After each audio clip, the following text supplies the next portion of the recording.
The signpost, 11 Labs script, paste directly. The land does not announce the place. It does not rise to meet you, nor narrow to force attention.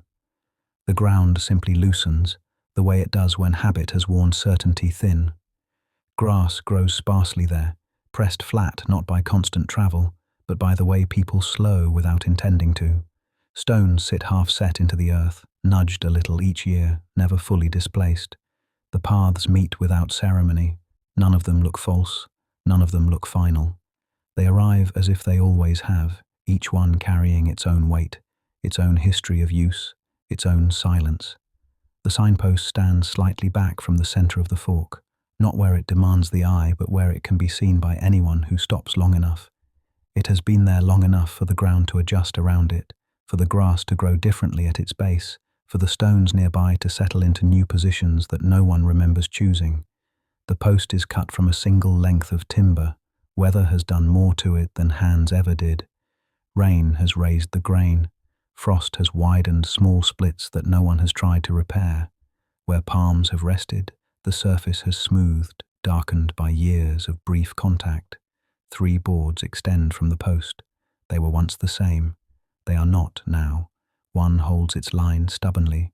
One has split slightly at the end. One carries a bend that no one has corrected. The iron that holds them has dulled to the color of soil. The signpost does not lean. The words are carved, not written.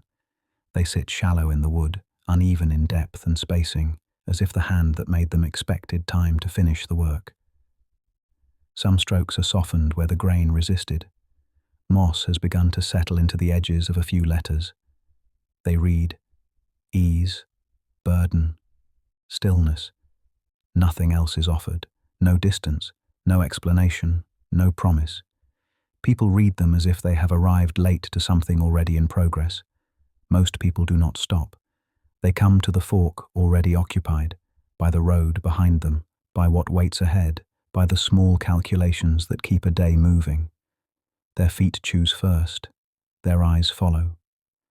The signpost enters their awareness, if at all, as part of the background, no more demanding than a wall or a tree. Later, when paths are described, the signpost is rarely mentioned. It is possible to pass it many times and never truly see it. Some do stop. They stand close, then step back, trying to take in all 3 boards at once. They read the words aloud, quietly at first, then again with more certainty, as if sound might settle them. They look from one board to another, shifting their weight, arranging the words into orders that make sense to them. Nothing happens when they speak. The path marked ease takes shape quickly. Its center stays clear. Grass grows reluctantly there, pressed down again before it can recover. Water crosses it without pooling. It is easy to keep your footing. Those who take it rarely speak of choosing. Later they describe their lives as sensible, as having followed what was already laid out. They do not return often. The ground remembers their steps without comment. The path-marked burden carries weight differently. Its stones sit closer together. The earth holds firm even when wet. It asks attention but not explanation. Those who walk it tend to do so with a particular care that becomes habitual over time. In winter, when snow falls evenly across the fork, this path shows itself first, not by being clear, but by holding a faint line where others disappear. A place where the ground gives back resistance, where the foot knows it will not slide. No one points this out aloud. The path marked Stillness does not draw away from the post with urgency. Those who step onto it often stop again within a short distance. Some turn back. Some sit near the signpost instead, close enough to feel the shelter of the post without leaning on it. They are not waiting for permission. They are not lost. Time passes them quietly. Sometimes people arrive together, 3 or 4 at a time, sharing the road until the fork insists on pause. They read the words in different orders. They glance at one another more than they look at the boards. Agreement matters briefly. They do not always leave together. Promises made at the fork are light. Paths take voices in different directions. The space around the post empties again. In summer, the fork hums with growth. Grass leans in from the edges of the paths. Insects move freely through the long stems near the wall. One evening, a cricket sang from the shaded side of the post. The sound lasted until the light failed. Nothing marked its ending. Things are left behind, some by intention, a coin pressed into the soil, a bundle set down and not reclaimed. Others by accident, a button, a scrap of cloth, a mark that fades before anyone notices it has been made. The land does not distinguish between them. Most of it disappears in time. Returning takes longer than leaving. Those who come back stand closer to the post than they once did. They notice details they missed before, the softened cuts in the letters, the way the ground has shifted almost imperceptibly. They do not speak of learning. They choose, or they do not. Autumn gathers what movement loosens. Leaves collect in shallow hollows where people pause. Wind presses them against the base of the post. Sound carries differently then. One dusk, an owl called from the trees beyond the wall. The call crossed the fork and went unanswered.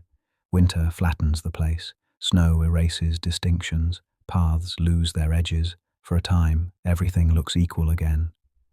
In that quiet, the signpost appears severe.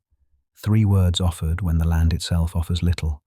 A small bird once perched on the arm marked stillness, feathers drawn close against the cold.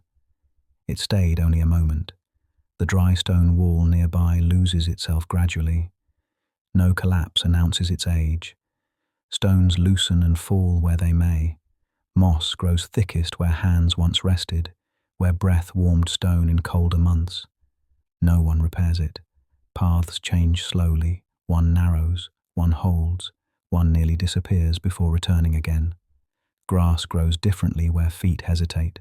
Water runs differently where weight repeats. The ground keeps what people do, not what they say they meant. Seasons continue without consulting one another. People arrive believing their moment is singular. They leave believing their choice was necessary. Later, they tell the story as if it could not have gone otherwise. The signpost does not correct them. It does not move when the ground shifts. It does not explain when questioned. It does not judge when blamed. It stands as it was set, offering direction only by being present and asking nothing in return.